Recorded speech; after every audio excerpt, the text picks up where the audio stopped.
Jim, why you should never quit. So I want to start this video with a interesting dilemma that a lot of people go through. I personally have gone through it myself a lot, but it's this one phrase. Oh, this is not for me. You know, this is a phrase that people say when they meet their first wall of resistance, when they're ever trying to reach an insane goal. Maybe they're trying to do weight loss or gym or sports. Maybe they had a large motivation like, oh, I'm finally going to get my big muscles, or finally I'm going to burn my fats and finally look like a normal person, or finally I'm going to be the best boxer NA. They have this huge motivation burst, and then they walk in, and then they realize that reality isn't what they expected, and they're like, oh, well, this is not for me. It hurts too much. It's too much pain, or I don't want to diet like this, or oh, I have to sleep so much. I have to lock in my diet and my nutrition. All of these hurdles, all of these resistances you have to push through in order to meet your goals. And you know what they say about these resistances? 90% of people, they quit when they meet a wall. You will always meet a wall, and these people will always hop on to the next motivation that they somehow get. Maybe they motivatedly find some basketball clip on YouTube and they're like, oh, I want to be the best basketball in A. And then they start doing basketball, and then they're trying to do free throws, and they realize they can only land like 1 out of 100, and they're like, what the fuck? This is not for me. Like, they just keep hopping and hopping and hopping and never get any sort of success. It's always a mile wide, inch deep. And I want to say in this video, everybody goes through this, by the way. I've gone through it myself. Like, for example, I think back then I was trying to like hop onto the dropshipping wave, like trying to make some money through that. And let's say that I made the website, I think it was for like lighting stuff, and I started paying like a little $50 to do a Facebook ad or some shit.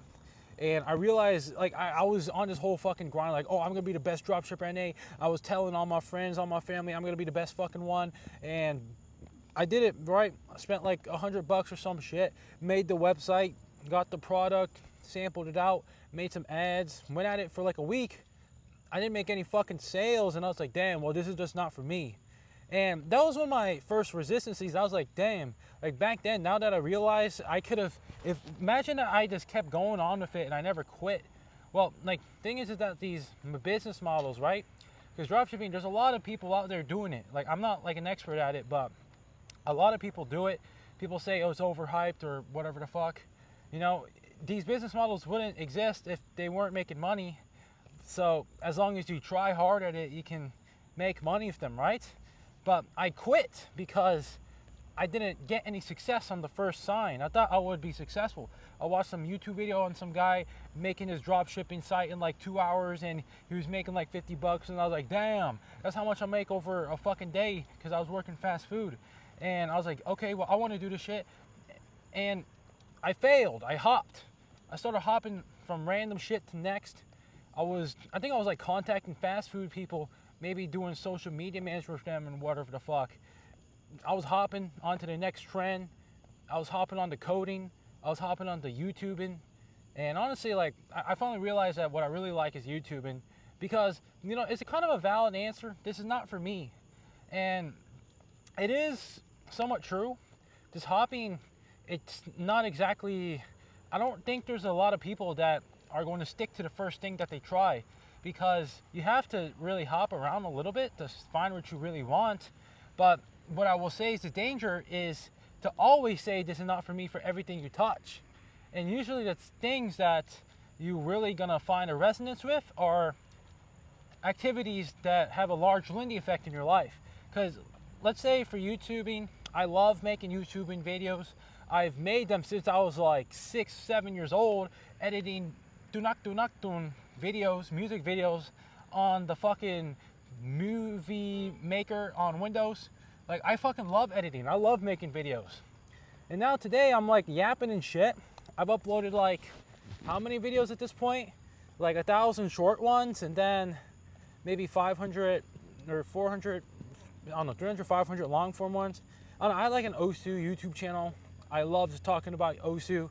I still like OSU, but it's like less of an interest for me now. But talking about some shit on here, I like yapping on the camera to speak my mind. And it's because why this stuck with me is because it has such a large Lindy effect. I've loved doing it for such a while. And this is really for me, right? And you kind of have to find for yourself what is really that one thing. But I will say that one mindset shift that will help me a long time here is to never give up, to never quit. Because I want to give it from another logical framework where the person who says this is not for me and they quit at the first sign of resistance. For example, on YouTube, they upload maybe 5 videos, probably just one. They suck at it. They can't fucking talk. They can't edit shit. Their thumbnail looks like dog shit. And they upload it. They get 2 views, maybe 1 like, 2 dislikes from some random people watching. They're like, damn, this guy sucks. And then the YouTuber is gonna be like, damn, this is not for me. Because the world is punishing them for making a video. They're saying this video sucks. And a lot of people will fail at that. A lot of people who want to make YouTube videos, they think, oh, well, what if my parents or friends and family think of me? Yeah, they'll probably say something, but like, just fucking do it anyways. Like I said in the other video, nobody cares more than you. Just fucking do it, man. If you have something you want to say, just say it. And the thing is like, I can say this from my own experience, right? Because I've made a lot of YouTube videos and I've crossed like 3 different niches. And I can say that I don't really care what I say online anymore. And maybe people are going to say, oh, what about the job prospect? What? I mean, as long as you're not promoting some fucking terrorism shit, saying some super anti-PC stuff online, you're probably good, I think. But most people are normal. And if you're normal, you'll probably do fine. And what I'll say here is that with the YouTube, like, you don't get that many views, just fucking make the videos anyways. Like, I think even right now, I've only uploaded like 10 of these videos on this channel so far, and I don't think I get like a lot of views. I think the highest one's like 200, 300. I don't know, it's not like a super lot. I'm used to having like a couple thousand on the other one, but you know, I don't give a fuck that much. I'm gonna make them anyways, because when you make the videos infinitely, it's an infinite game. There's no end point. There's always a start point, but there's no end point. You have infinite upside. There's asymmetric risk. Your risk is some time you spent making the videos, yapping. Maybe somebody's gonna say a mean comment about you. Who gives a fuck? Everybody's gonna say something mean to you. And the people who say the things mean to you, they never do better than you. You look at their channel, they're always some blank profile picture motherfucker, and maybe they got like some Roblox gameplay and ABA, and it's like, what the fuck? You're telling me this guy named Jimmy Jones Jr. is flaming me? Flaming my haircut, my hairline? What the fuck? Dude, ignore their opinions. They're nothing. You can just think of them as a cockroach that's walking. He's watching you saying, oh, look at this fucking loser.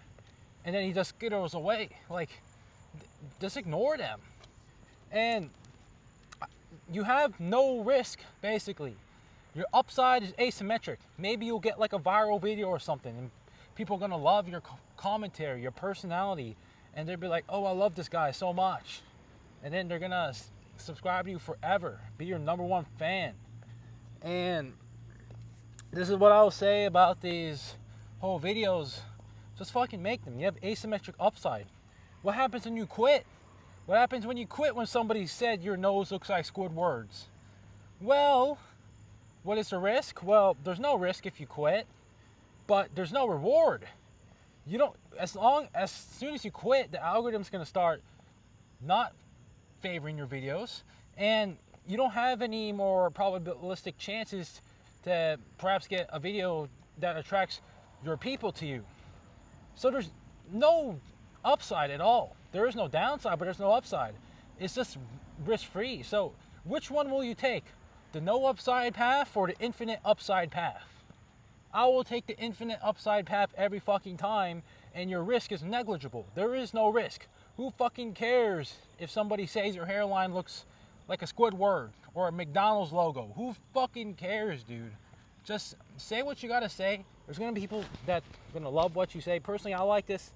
I like watching the videos of people yapping into the camera, talking shit. I like to hear what other people like to say. and listen to their stories. This is personally what I like to do when I do my chores. I have a YouTube video in the background of some guy yapping this shit off, and you know, it's cool. I think a lot of people, because there's another quote where the internet has connected more people than ever, but people have never been more isolated. And YouTube is another way. It's a medium. It's a glitch in the matrix that is a tool, a lubricant for socialism, or not socialism, like socializing, not like communism, but socializing, right? Like a parallel metaphor is the advent of OnlyFans or Fontia, or I don't know what the fuck else, man. The people that pay to talk to women and get attention from them, there's a lack of this IRL because of all the wealth disparity and depression and very sad lives. There's a market need. Exact same thing for YouTube, because people, they're connected online, but they're not really connected IRL. You know, there's COVID that kind of fucked that. And the people who are supposed to grow in that prosperous age of social lubricant, they don't really exercise those muscles, my generation included. And I think we should exercise them anyways, but it is a pretty constant that Gen Z people will be very social anxious because they never developed those muscles since they were IRL the whole fucking time in the house, playing their Roblox, League, Valorants, and not really talking to people IRL because, oh, God dare if you will go within 6 feet of them and your breathing particles will infect them with coronavirus. I don't fucking know if it's true or not, but yeah, that's pretty much all I'm saying in this video. Why you should never quit. Just do it. You have infinite upside if you never quit. And if you quit and you just hop, remember, you're going a mile wide, inch deep. And there's no reward for the jack of all trades. There's a reward for the pioneer, the specialist of one trade. You can have maybe a small selection, but as long as it's concentrated in one single area, you're pretty much good to go. But yeah, that's pretty much all I'm saying in this video. I'll see you guys.